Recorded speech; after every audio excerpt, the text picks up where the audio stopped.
Bonjour à toutes, bonjour à toutes, le Pixel Sport. On est sur un débrief de JO d'une journée juste historique. On n'aura pas deux journées comme ça, je pense, dans l'histoire du sport français. On est comme d'habitude sur Twitch pour faire le débrief. Là, c'est un débrief du soir. Je voulais vraiment le faire à chaud sur celui-là parce que c'est fou, parce qu'on a pris plein les yeux toute la journée et plein le cœur surtout d'émotions, de stress, de tension et ce qui s'est passé aujourd'hui. On va évidemment tout lister. On va mettre à la poubelle le plan, la perf du jour, la belle histoire, les enfants. Non, on va tout mettre à plat et parler de ces 4, 5 énormes performances qui ont eu lieu et qui clairement, à elles seules en fait, si elle s'était trouvée à n'importe quel autre moment, on aurait dit journée extraordinaire sport français, il s'est passé ça. Bah là, il y a tout eu le même jour. On savait, elle avait été cochée cette journée-là. Elle aurait pu être, alors elle n'aurait pas pu être encore plus incroyable avec Kevin Mayer parce que ça aurait été que la première journée. Mais imaginez-vous un Kevin Mayer pas blessé qui finit la première journée avec 200 points d'avance. Là, ça aurait été ouf. Mais voilà, on va lister tout ça, on va les rappeler pour démarrer et puis chacune, on en parlera. On en parlera un petit peu. Oups là, qu'est-ce que je suis en train de faire moi? Je fais des bêtises. Je ne vois plus mon chat. Qu'est-ce qu'il est en train de faire? J'ai touché à un truc. Aïe, aïe, aïe, aïe, aïe. Il faut arrêter de toucher les boutons. Il faut arrêter de toucher les boutons. Mais je vois plus mon chat. Voilà, j'ai l'air fin. Et si je fais ça, je peux pas l'enlever? Mon chat. Moi, je veux voir mon chat. Il est où mon chat? Purée, mais c'est pas possible. Bon, allez, hop, on essaie de faire ça vite. Voilà, ok, c'est bon. On peut enquiller. Donc, écoutez, moi j'ai listé 1, 2, 3, 4, 4 et demi. 4 et demi, vous allez comprendre pourquoi. Parce que alors, malheureusement, il y en a qui a fait une énorme perf, mais il y en a qui a fait la même chose encore mieux. Donc c'est assez ouf. 4 perfs, même, et j'ai envie de dire légendaires, historiques, mais en France et pour n'importe quelle nation à qui ça arrive, peut-être hormis, allez, les États-Unis et la Chine éventuellement, qui ont peut-être l'habitude de faire certaines de ces choses, mais bon. On a Léon Marchand qui vient de gagner sa 4e médaille olympique individuelle. On est sur du très très rare. En natation, c'est Phelps, donc Lochte, on a vérifié, ne l'a pas fait, et c'est Spitz. Donc voilà, on a ces deux-là. Donc lui arrive derrière. Et 4 médailles d'or au JO. J'ai pas fait la recherche, mais il n'y en a pas 150 en fait. En individuel comme ça, c'est juste incroyable. On va lister tout ça évidemment en détail à chaque fois. Mais voilà, un quadruplé sur une Olympiade, c'est lourd et peu de nations peuvent se targuer d'avoir une personne qui a fait ça. On a eu un triplé dans une épreuve. Voilà, vous sortez, alors peut-être, alors je sais pas, non, le ping-pong, le tennis de table, je pense pas que ce soit possible de tripler. Pas dit qu'il y ait. Bah si, il y avait eu ça à Pékin, ils avaient fait un triplé, les Chinois, mais peut-être que c'est parce que c'était le pays hôte, et sinon il y a peut-être pas la possibilité. Mais voilà, mais des triplés sur une épreuve, c'est pas si souvent que ça, il y a quelques épreuves qui sont dominées. Bon, on pense aux Jamaïcains, on pense aux Américains sur les épreuves de sprint en athlée, ou même en natation, des triplés américains, c'est des choses, mais il faut avoir les trois d'une nationalité engagée. Ça, on l'a eu sur une épreuve hautement incertaine comme le BMX. On en reparlera. On a eu Charline Picon avec Sarah Steyert, donc Charline Picon, il y a 3 ans, était championne olympique de voile, de planche à voile, pardon. Et là, elle a fait du 49ers du bateau. Ça n'a rien à voir en dehors de la mer et du vent. C'est tout. C'est comme on en a parlé. Voilà, c'est vous faites tennis et squash. Je sais pas, vous faites de l'aviron et après vous vous mettez au kayak. Ce ne sont pas ok, peut-être il y a quelques muscles qui sont pareils, mais les techniques, enfin bref, ça n'a rien à voir. Elle a fait une médaille dans 2 épreuves différentes. C'est extrêmement rare ce genre de performance, c'est fou. Et là, le dernier, alors qui est en binôme avec quelqu'un, mais c'est Teddy Riner évidemment, qui vient gagner un 3e titre olympique, 4 médailles sur 4 Olympiades, 3 titres, 1 bronze. Malheureusement, Manodou, il a fait la même chose pas longtemps après, mais lui a que 1 titre, 2 médailles d'argent et une médaille de bronze, le gros naze. Donc voilà, donc chacune de ces perfs est historique et elles sont toutes arrivées le même jour. Donc on va évidemment Détail tout ça, on me parle du triplé éthiopien en fond, effectivement. Triplé kényan en steeple, on a ça aussi pas mal. Alors oui, Géo d'hiver, effectivement, on va commencer par le BMX, mais effectivement, un triplé français, c'était déjà arrivé au Géo. Alors, ils nous ont cité Paris 2024 en je sais plus quoi, Paris, pardon, 1924 en je sais plus quelle discipline. Ouais, bon, ok, super. Donc voilà, c'est effectivement un peu vieux, c'était une autre époque, pas autant de nations. Quand c'était en France, c'était beaucoup des Français, c'était compliqué de se déplacer. On avait eu du border cross aussi, ça qui était fou, avec Pierre Vautier, et c'était magnifique parce que moi j'ai vu ces épreuves-là, j'étais en Angleterre je crois, et du coup je regardais avec la télé anglaise et c'était Pierre Vautier, et voilà, c'est quelque chose qui est resté dans ma tête de bien marqué. Mais effectivement, c'était en ski cross, donc pareil, une épreuve hautement aléatoire, sauf qu'en border cross, ils sont 4 en ski, si je dis pas de bêtises. Donc, à partir du moment où vous êtes 4 sur la ligne de départ, faire un triplé, c'est un peu plus facile, entre guillemets. Là, ils démarrent, ils sont 8, les cocos. On va détailler ça, mais il y avait déjà effectivement eu un triplé. 5 médailles sur 5 Olympiades pour Teddy. Il avait fait le bronze avant de faire son titre, mais c'est vrai, je l'avais oublié. Mais oui, mais honte à moi. Honte à moi.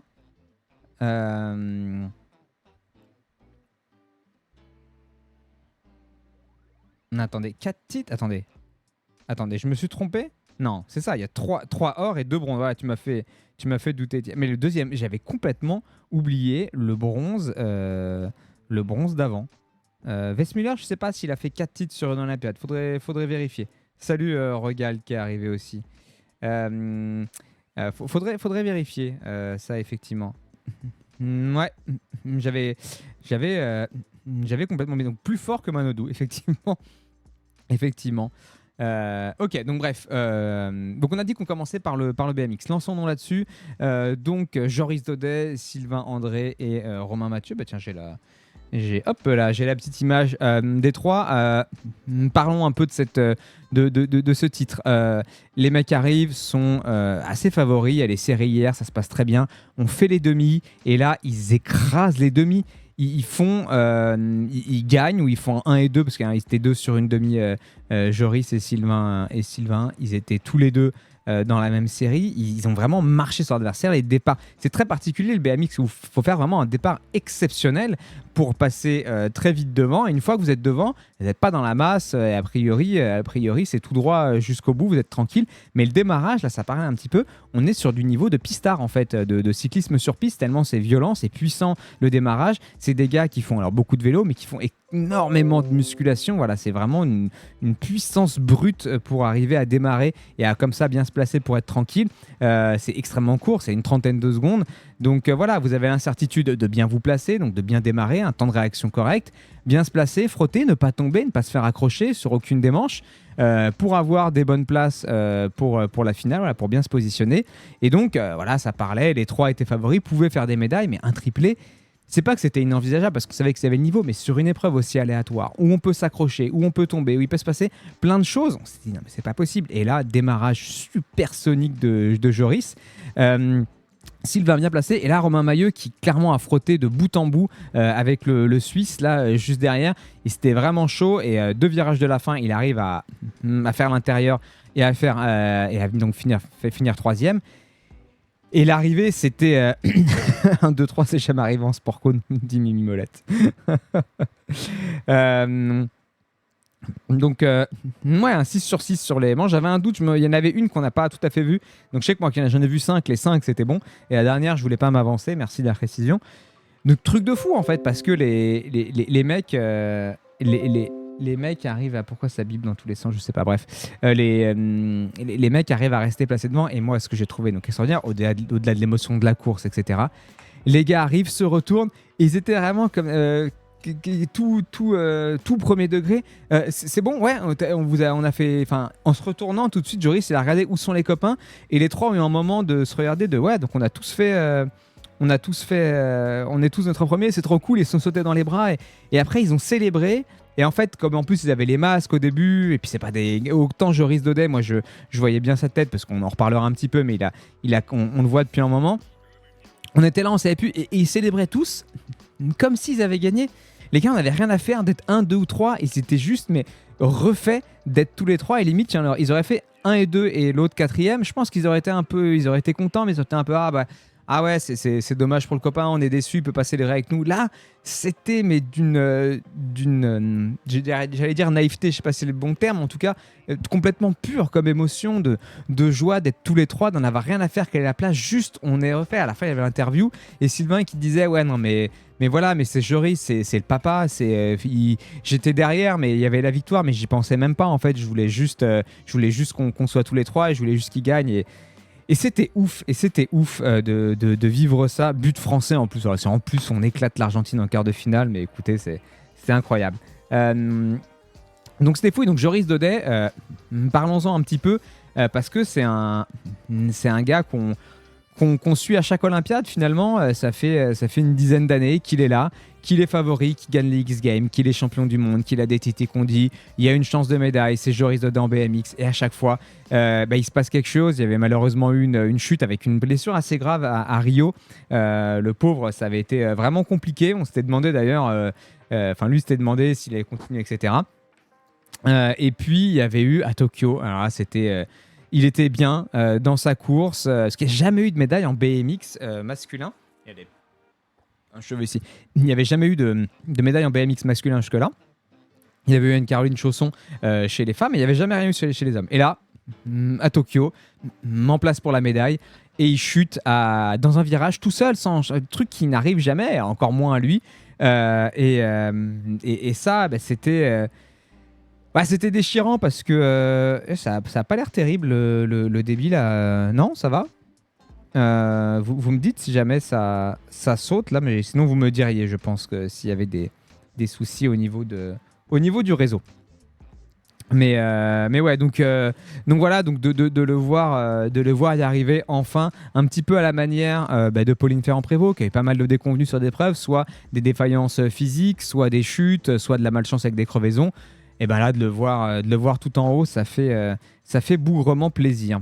Donc voilà, pour la première chose, pour le premier truc exceptionnel qu'on a eu, triplé 1, 2, 3, ça, c'est moi, clairement, tout est absolument incroyable évidemment, mais arriver à faire 1, 2, 3, donc avoir la densité nécessaire, aussi au niveau, sur un truc aussi... parce que dans les demi-finales, il y a eu 3 demi-finales et on voit qui a le moins de points à chaque fois. À chaque fois que vous faites une place, vous avez des points en fonction de cette place et ceux qui ont le moins de points qui sont qualifiés. vous avez un petit côté, bon bah s'il y a de l'aléatoire, ah non, il y a une course et les gars peuvent se mettre par terre pour n'importe quelle raison, s'accrocher ce machin, ils arrivent, c'est le truc que peut-être qui sera le plus compliqué à refaire dans ce genre de discipline. Si un jour on a 3 gars qui masterisent le 100 mètres, bon, effectivement il suffit d'être prêt le bon jour, mais là il n'y a pas que ça, il fallait le petit grain de chance qui va avec et c'était vraiment cool. Parlons un petit peu de Charline Picon.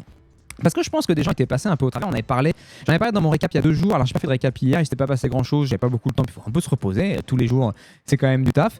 Donc voilà. Donc, Charline Picon, j'en avais parlé. À la voile, à la planche à voile, elle nous avait rapporté une médaille il y a 3 ans.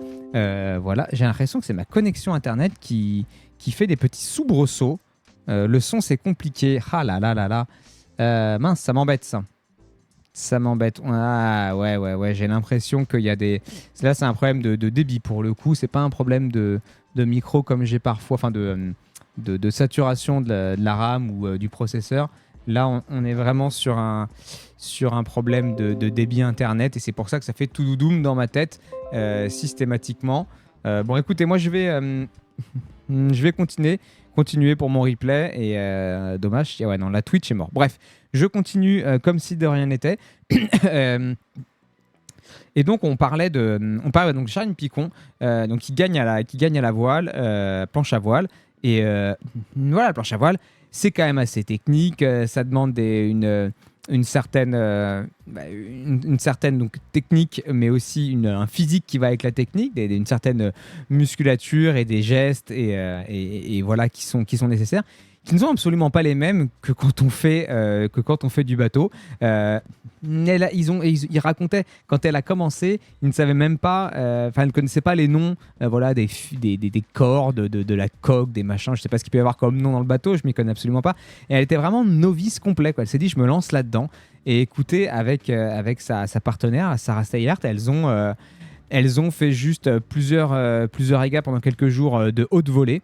Elles se sont présentées pour la Medal Race, donc c'est une course voilà, qui vaut le double de points de celle d'avant, mais c'est pas la première qui arrive qui gagne. C'est voilà, juste on continue d'additionner les points. Donc elles ont eu un peu moins de réussite sur celle-là. Les Néerlandaises ont vraiment survolé le truc. Elles se sont failli se faire avoir. Elles passent en tête et là en fait elles se sont ratées. J'ai pas bien compris en direct. Après elles se sont ratées quand elles ont passé la ligne. Est-ce que c'était un peu à côté ou quoi? Elles ont dû faire demi-tour et repasser parce qu'elles étaient en tête largement. Et en fait elles sont passées que 4 ou 5e. Alors les Françaises étaient bien plus loin, mais si jamais les Françaises étaient 2 ou 3, sur une erreur de passage de trucs, elles auraient pu perdre de titre. Au final elles l'ont emporté et les Françaises ont pu assurer, même si la régate était moins bonne, elles ont pu assurer la médaille de bronze. Et c'est juste fou comme ça, deux disciplines qui certes sont sur l'eau, certes se servent du vent, mais qui n'ont absolument rien à voir. On disait voilà, c'est la différence entre le tennis et le paddle par exemple, si vous voulez. Ouais, ok, raquette, balle, c'est même encore plus éloigné que ça à mon avis.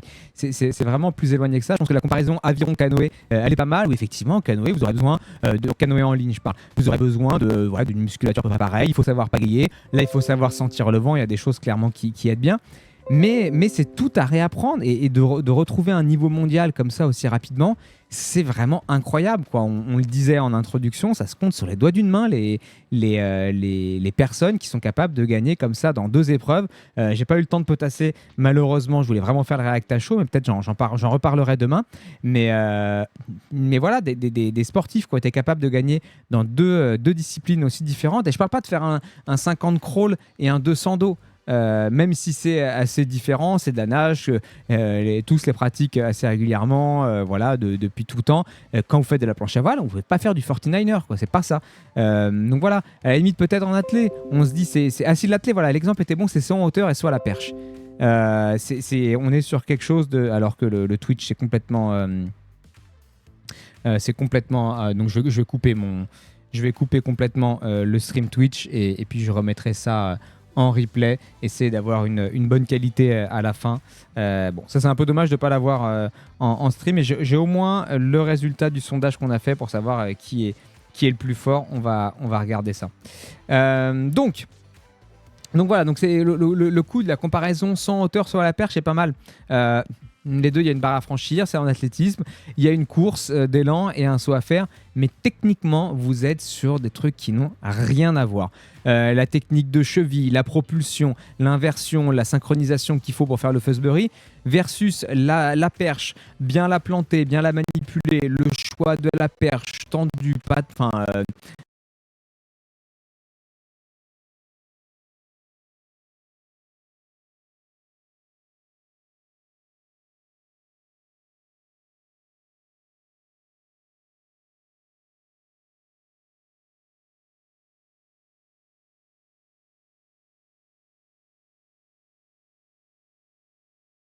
pas de résistante, un peu moins résistante, etc. Toute la décomposition en haut, etc. du geste, la hauteur qui est bien plus importante évidemment à la perche.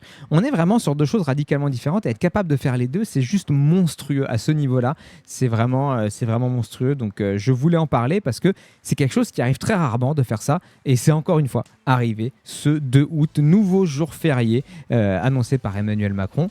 Je vous le dis. Ensuite, eh bien, on va parler donc de Rinner. Donc en plus, je m'étais un petit peu trompé. Je m'étais qui est-ce il y a Grégy qui a lancé un vieux sondage moisi là au passage. Du coup, j'ai pas les résultats de l'autre sondage. Je suis sûr que c'est Grégy qui a fait ça. Je suis sûr. Bref, Teddy Riner. Donc effectivement, j'avais oublié sa petite médaille de bronze à Pékin. Mais le mec, c'est 5 Olympiades, 5 médailles, quoi. Et sachant qu'il y en a certains, alors certains disent qu'il s'est fait voler certains titres, voilà, avec des décisions arbitrales controversées, mais peu importe, on va même pas parler de ça. 3 titres, déjà 3 titres sur 3 Olympiades différents, déjà ça c'est lourd. Déjà dans le sport français, on commence à être sur du très très rare. Donc ça, c'est déjà, vous voulez, par exemple, un nom comme Tony Estanguet, voilà, Tony Estanguet, c'est que 2. Vous pensez à un Julien Absalon, c'est tout en haut, c'est que 2.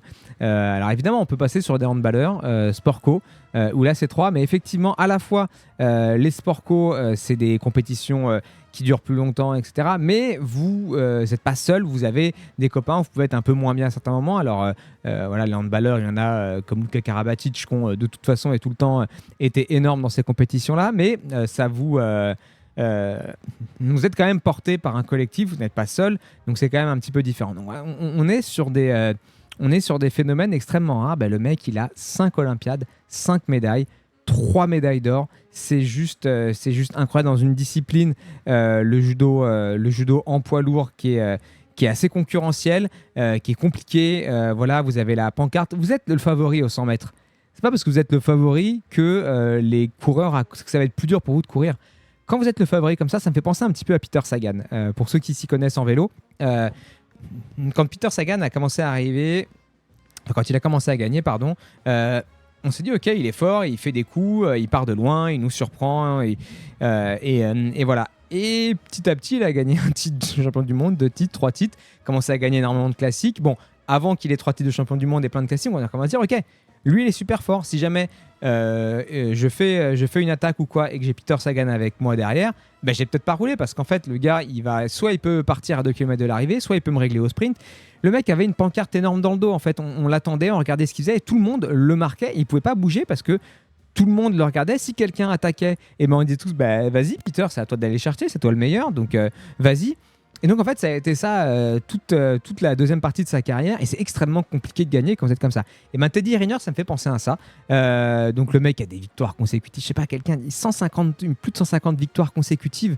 Le mec pendant 10 ans n'a jamais perdu. Dans sa carrière, c'est moins de 5 défaites, je crois, j'ai un doute entre 3 et 5. J'ai vu le chiffre, mais je crois que en tout cas c'est moins de 5 défaites dans sa carrière. Vous vous rendez compte? Donc le mec, à chaque fois qu'il arrive, on veut le battre, il faut le battre et les combats sont pas toujours très jolis parce que des fois voilà, ça joue la pénalité parce qu'on sait que si on essaie de faire une attaque, on va se faire contrer, il est dur à bouger mais il compte facilement. Le gars fait 2 mètres, 130 kilos mais il a la vivacité d'un moins de 52 quoi. Donc c'est hyper compliqué dans un truc aussi concurrentiel et puis où on peut autant pourrir le jeu, j'ai envie de dire. On peut pas pourrir un 100 mètres. On peut vraiment pourrir un combat de judo et essayer de se la jouer aux pénalités, de tomber par terre et sur un malentendu de le faire tomber, de faire un truc au sol ou quoi. Enfin, et c'est très peu arrivé, mais on sent que que voilà, il y a quand même une grosse pression. C'est une journée de combat où il faut être au top. Voilà, tous les combats qui s'enchaînent, etc. Et il a encore réussi à le faire. Et j'ai envie de dire, parce que là, depuis tout à l'heure, vous avez la magnifique Charline Picon et Sarah Seyer, mais voilà. Les techniques ont été faites. Pour une fois, j'ai pas mal râlé sur le judo. Globalement, je trouve que les compètes de judo étaient pas ouf à regarder. Chez les lourds, les filles, c'était franchement pas terrible. Voilà, c'est. Mais là, Teddy nous a offert 2 superbes mouvements. Il a un petit peu galéré. C'était un peu compliqué les premiers tours. Voilà, il a fallu se mettre en jambes, ça bougeait pas forcément. Et la demi et la finale, c'était propre, net, sans bavure. Des hippons magnifiques, des belles envolées, des beaux comptes. Enfin, c'était du super judo, c'était du super Teddy et c'était incroyable. Petite mention spéciale, pardon, quelle nationalité il était, celui qui s'est fait disqualifier. Je sais même pas le chat pour m'aider. Le Géorgien, qui est un peu bon. Les deux s'aiment pas trop. Le Géorgien, pardon, est a priori connu pour pas mal trash talker et voilà, il nous a été un petit peu asticoté le Teddy avant et puis pendant le combat, du coup, ça s'est un peu chauffé et puis le Géorgien est venu par-dessus Teddy, l'a provoqué, l'a un peu poussé, etc. Vous mettez ça sur un terrain de foot, l'arbitre, je ne sais même pas s'il dit quelque chose, quoi. Là, au judo, ça rigole pas, parce qu'en fait, c'est pas du tout l'esprit du judo, comme ça, d'aller trash-talker, de faire du tête contre tête, de bousculer. Le mec, donc, Teddy, pourtant, avait fait un hippon. Le mec a perdu sur disqualification. Il s'est fait sortir de ce tournoi-là, ce qui fait qu'il a perdu, c'était en quart de finale, pardon. Pas en demi, c'était en quart de finale ce combat. Le mec n'a pas joué du coup le match de barrage, donc celui qui était contre lui en barrage est passé directement. Il a été disqualifié du tournoi olympique puisqu'il ne jouera pas l'épreuve par équipe et sa fédération envisage de plus lourdes sanctions pour même les tournois après. Donc le gars a pris très très très cher et bien fait parce que c'est une attitude de connard. Voilà, on va le dire. Donc Teddy, incroyable. Merci Teddy, c'était fou. On va finir peut-être par... alors, moi j'ai dit que j'avais mon coup de cœur pour les gars du BMX, mais là, Léon Marchand, ce qu'il a fait, c'est du très très lourd. C'est du quelque chose qui, comme les autres, ça dit qu'ils ne sont quasi tous, j'ai dit, c'est quasiment jamais vu. Mais là, ça va être l'athlète des JO, en fait. Je vois pas qui, à moins qu'il y ait... Je crois qu'il y a quelqu'un... Non, en athlète, quelqu'un parlait de faire du 100-200 quelqu'un mise 4 médailles en athlée. Quelqu'un mise 100, 200, 4x100, 4x4. Il y a un Américain qui veut faire ça. Je crois avoir lu ça il y a quelques jours. Mais un quadruplé, bon alors c'est sûr que la natation c'est plus facile. Hein. Quand vous faites du BMX, vous pouvez avoir qu'une médaille. Donc en natation, c'est toujours, quand il y a beaucoup de médailles, c'est toujours chez eux. Ça, c'est clair. Ou éventuellement en athlée, ou tennis si vous faites simple, double mixte, voilà. Mais donc voilà, donc c'est sûr que l'athlète a énormément de discipline, donc c'est plus facile de faire beaucoup de médailles. Voilà, faut quand même ramener ça au nombre d'épreuves. Mais si c'était aussi facile, on en aurait un peu plus souvent. Et des quadruplés en natation, on en a parlé. En fait, on en a eu. Bon, quelqu'un me disait Westmuller dans le chat, je suis pas sûr qu'il ait réussi. Pour moi, c'est Speed, c'est Phelps. Donc ça dit la perte du bonhomme, quoi. Le mec a 21-22 ans, il est déjà sur un quadruplé. La pression qu'il avait, il était attendu comme l'icône française pendant ces jeux. Ça va devenir plus que l'icône française, ça va devenir l'icône de ces jeux, la personnalité de ces jeux. Incroyable, 400 mètres 4 nages, 200 papes, 200 brasses, 200 mètres 4 nages, et c'est pas fini, pour l'individuel c'est fini, mais il va très certainement courir la finale du relais mix demain en 4 nages et le relais 4 nages homme. Donc en mix, je pense que ça va être compliqué d'aller chercher l'or. Par contre, en 4x100 4 nages, alors les Américains au Australiens sont très forts, mais il y a peut-être moyen d'aller récolter quelque chose, mais en tout cas peut-être 2 autres médailles. Ça serait juste incroyable s'il arrive à faire ça. Et déjà c'est fou cette performance parce que donc arrivé avec une énorme pression, il démarre, une bonne chance pour lui, mais je pense pas mal de pression par le 404 nages, sa discipline, son épreuve phare. Il le disait en interview, voilà, c'était la plus belle de ses médailles parce que sa discipline. Le premier jour, à distance quand même des autres, ce qui fait qu'il a pu un peu profiter derrière, mais clairement, c'est là où il a éclaboussé toute sa classe. Voilà, s'il y a des gens qui encore ne le connaissaient pas, n'avaient pas entendu parler, on dit ah ok. Donc déjà un médaille d'or au JO en natation, ça arrive pas tous les 4 matins. Voilà, pareil, on peut les compter sur le doigt d'une main sur ces 30 dernières années. Donc déjà c'était fou. D'avoir ça, de confirmer la célébration, son petit frère dans le public, etc. On était déjà aux anges. Et après, il est sorti une soirée, on a déjà parlé, historique, avec ce 200 papes au couteau, avec une dernière.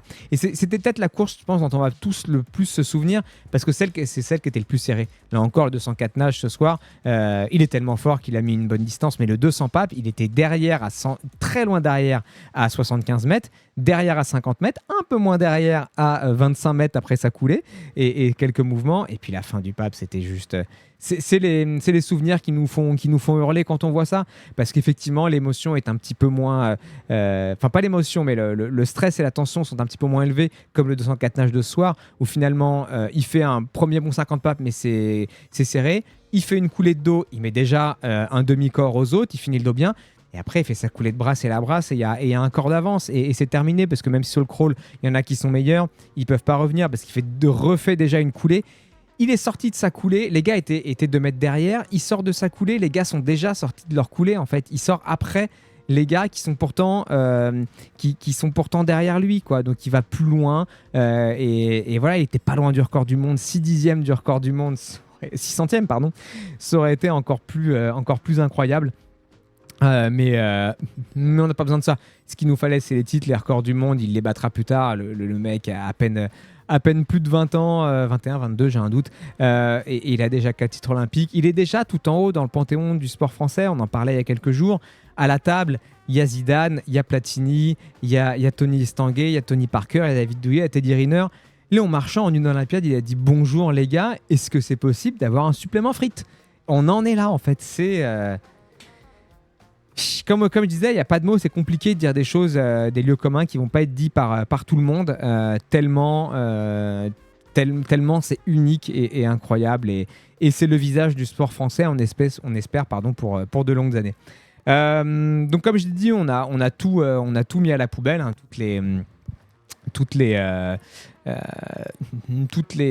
pardon, je vais arriver à parler, toutes les rubriques, voilà, on va quand même dire un dernier mot de Florent Manodou. Malheureusement, voilà, l'équitation super, vous avez une médaille. Bon, le sable, non, l'épée, ils sont plantés, les mecs, mais il y a eu d'autres médailles, de bronze, d'argent, on ne peut pas tout parler. Et par contre, il faut parler de Florent Manodou. Parce que Florent Manodou, ok, Teddy Riner, 3 titres, 2 médailles de bronze en 5 Olympiades.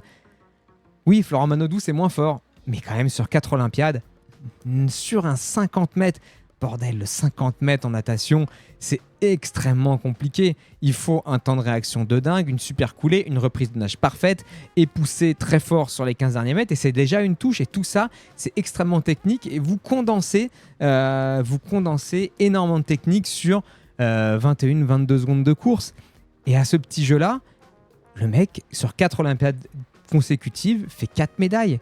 C'est chaud sur des épreuves comme ça, aussi comment dire, incertaines, on va dire. Pareil, vous gardez un gros niveau d'aviron pendant 4 ans, vous pouvez faire, c'est extrêmement dur, attention pour faire 4 médailles, mais c'est vrai que ça va être a priori voilà, les mêmes courses, vous posez, vous avez votre geste, vous le faites, etc. Là, c'est toujours compliqué les sports où il faut mettre énormément de choses en place en très peu de temps. Et la perche, on parlait de la perche tout à l'heure, ou le saut en hauteur, c'est exactement ça.